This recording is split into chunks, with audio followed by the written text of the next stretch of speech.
serahkan urusanmu kepada Allah. Serahkan urusanmu kepada Allah. Ini yang pengen saya sampaikan dan sebarluaskan beberapa hari ini, terus saya ulang-ulangi meskipun judulnya berbeda, gayanya berbeda, tapi intinya sama. Ya, intinya sama. Kali ini judulnya serahkan urusanmu kepada Allah. Kenapa ini saya angkat? Ya, kenapa ini saya angkat untuk bulan ini atau mungkin bulan-bulan ke depan, tema ini akan saya hangatkan gitu. Serahkan urusanmu kepada Allah Subhanahu wa taala.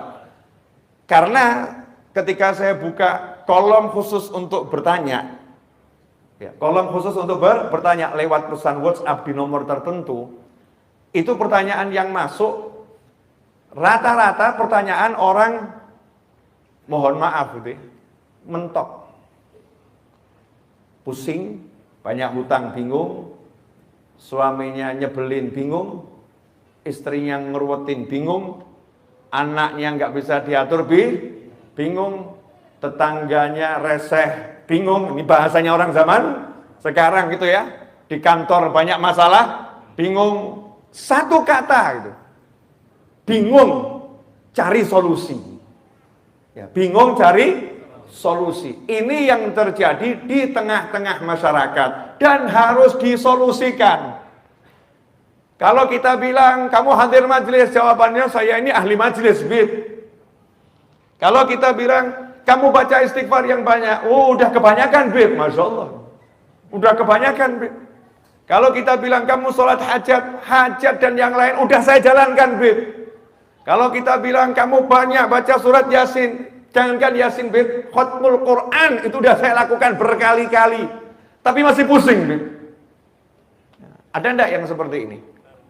Ada kan ya? Nah, ini kan pertanyaan yang harus dijawab. Dalam sebuah hadis, ini sekarang tanggal berapa ini? Jumadil akhir. Tanggal berapa? Besok sudah masuk 20, berarti sekarang tanggal 20. Ya, 20 Jumadil akhir. Kalau saya nggak salah, nanti dicek lagi. Saya ini juga nggak hafal peristiwa-peristiwa. Nenek saya itu lahirnya tanggal 20 Jumadil akhir. Kenal nenek saya? Kalau nggak kenal keterlaluan. Asli kalau nggak kenal keterlaluan. Nenek saya namanya Fatimah Az-Zahra, putranya Nabi Muhammad SAW, putrinya Nabi Muhammad SAW. Itu nenek saya. Ini tanggal 20 kalau saya nggak salah ya. Nah, kadang cucu kan juga salah tanggal, wajar tuh ya. Cucunya juga nggak jelas. Cucunya nggak jelas. Itu nenek saya kalau nggak salah lahir 20 Jumadil akhir.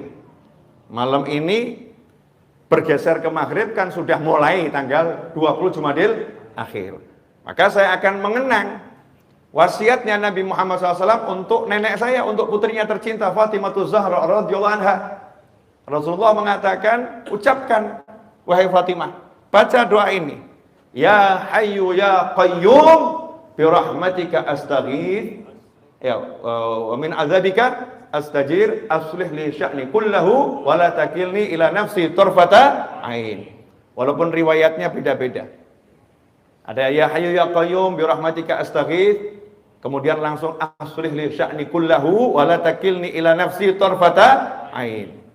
Kalau diterjemahkan bebas, kalimat itu diperintahkan oleh Nabi Muhammad SAW kepada putrinya.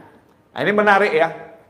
Saya mau nanya sama bapak-bapak dan ibu-ibu, mohon maaf. Kapan terakhir kali kita panggil anak kita, putra atau putri kita, kemudian kita ngomong begini, nak, jangan lupa ya, kalau habis sholat subuh sama habis sholat maghrib atau pagi sama sore, jangan lupa baca doa ini. Ini doa favoritnya ibu, ini doa favoritnya ayah. Baca doa ini, insya Allah kamu selamat dunia akhirat. Ayo dibaca, diapalin. Kapan terakhir kali, Bu? Kok wajah diem semua, kenapa? Belum pernah? Belum pernah? Ya udah, jangan nanti malam deh. Besok ya, cari dulu doanya. Nah, Bapak Ibu apalin dulu, baru anaknya suruh ngapalin. Jangan nanti giliran, jangan lupa ya baca doa ini. Doanya apa? Sebentar, lihat Google dulu.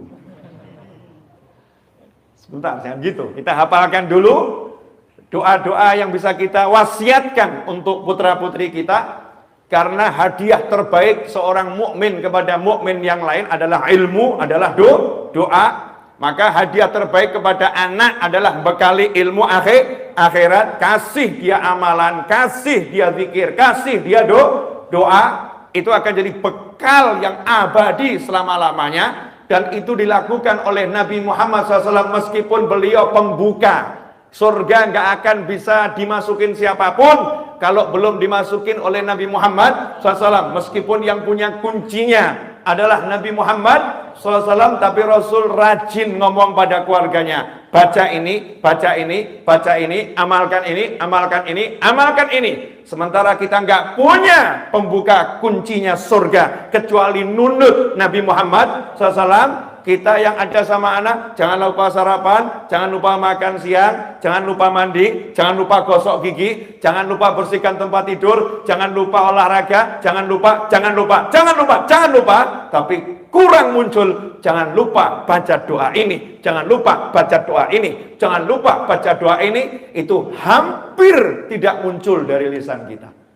Bukan nggak pernah, yang mungkin pernah, tapi ya presentasinya sangat minim. Betul atau betul? Ya nggak betul juga nggak apa-apa, tapi saya yakin betul. Ini karena berdasarkan pengalaman di lapangan ya. Saya kan orang lapangan, kumpul dengan masyarakat. Ya Hayyu ya Qayyum, duhai yang maha hidup dan maha kuasa mengurus segala sesuatu sendiri. Ya Hayyu ya Qayyum.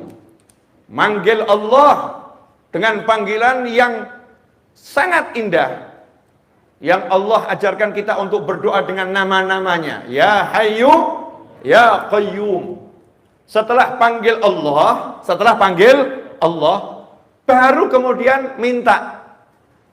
Panggil Allahnya dulu, baru kemudian minta. Birahmatika astaghith. Astaghith itu kalau bahasa Indonesianya istighothah. Kita kalau istighothah kan sudah kenal ya. Istighothah kubro, artinya kumpul bareng-bareng, betul-betul doa, zikir, minta tolong pada Allah Subhanahu wa ta'ala. Kalau dalam bahasa Arab kita bilang aghithni, tolong saya, please help me. Artinya dalam kondisi yang sangat terdesak dan butuh bantuan, emergency. Itu dengan kata-kata istighothah. Ghauth, ya, aghithni, ini emergency. Kalau nggak emergency, nggak tahu darurat, biasanya ini gitu ya. Lebih itu nanti-nanti masih nggak jadi masalah, nggak langsung. Tapi kalau udah akhir nih, orangnya udah mau tenggelam, tangannya sudah dikeluarin, ya cuman tangan yang kelihatan, tolong saya, tolong saya. Nah ini kalimatnya akhir nih. Rasul mengajarkan, ya Hayyu ya Qayyum birahmatika astaghith. Duhai Allah yang maha hidup dan maha kuasa mengurus segalanya sendiri, aku minta tolong kepadamu membawa kasih sayangmu. Jadi demi kasih sayangmu ya Allah, demi engkau maha pengasih, engkau maha penyayang, engkau rahmatmu mendahului amarahmu, rahmatmu meredam amarahmu. Demi semua itu ya Allah, tolong saya. Jangan lihat diri saya banyak dosa, jangan lihat diri saya nggak layak. Memang saya nggak layak. Saya banyak dosa, memang saya banyak dosa. Tapi ini saya minta tolong dengan engkau kedepankan kasih sayangmu ya Rabb. Tunjukkan kasih sayangmu, tolong saya. Birahmatika astaghith. Nah kemudian, wala takilni ila nafsi tarfata ain.